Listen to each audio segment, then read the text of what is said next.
Le lin, le lin existe depuis que le monde est monde, puisque le linceul du Christ, a priori, était en lin et qui, aujourd'hui, bat encore toute sa raison d'être et puis reste une plante pleine d'avenir.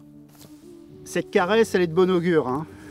Oui, le lin, on est passionné par cette culture-là. Et puis, effectivement, il est beau à toutes les périodes de sa croissance. Là, c'est un petit vert tendre. Le lin, on le mesure, quand on n'a pas de double décimètre, on le mesure en main. Voilà. Et donc là, il fait quasiment une main, c'est-à-dire à peu près 10 cm. Là, il faut surtout le laisser pousser. Donc en fait, aujourd'hui, alors le lin, c'est quoi? C'est à terme, ça sera une fibre qui sera associée à ce qu'on appelle des ciments pectiques. Et donc cette fibre-là, théoriquement, au mois de juin, elle devrait quasiment faire 1 mètre de long.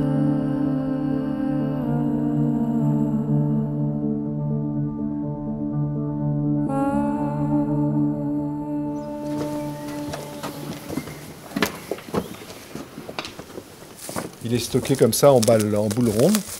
Et donc voilà en fait la fibre de lin. Et on considère que le lin est rouille quand on peut justement séparer la partie fibre de la partie bois. Et la partie fibre,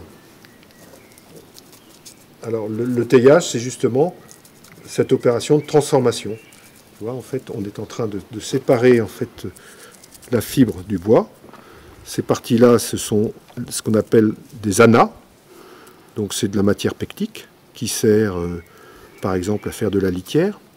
Et puis, une fois qu'on a pu séparer cette partie-là, on a maintenant donc la fibre de lin. Et la fibre de lin, elle se divise après pour constituer le fil. Voilà. Et donc la qualité d'un lin, c'est à la fois donc la finesse du fil qu'elle va pouvoir donner, tout en gardant une certaine résistance.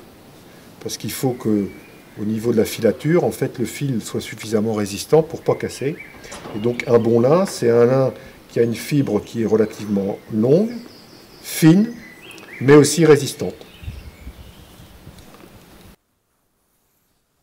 Alors quand la fibre est un petit peu trop courte, c'est ce qu'on appelle en fait de l'étoupe.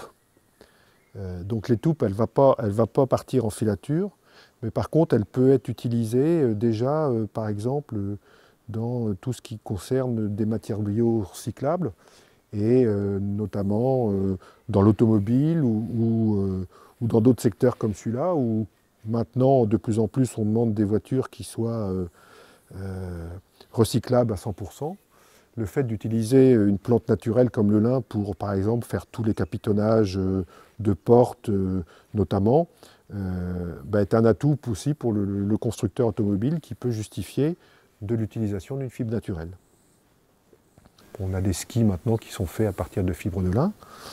Et le dernier exemple, c'est la construction d'un bateau qui s'appelle le We Explore, qui a fait la course du Rhum et qui d'ailleurs est arrivé quasiment en tête, fabriqué donc à partir de lin, produit en Seine-Maritime et notamment dans le Pays de Caux.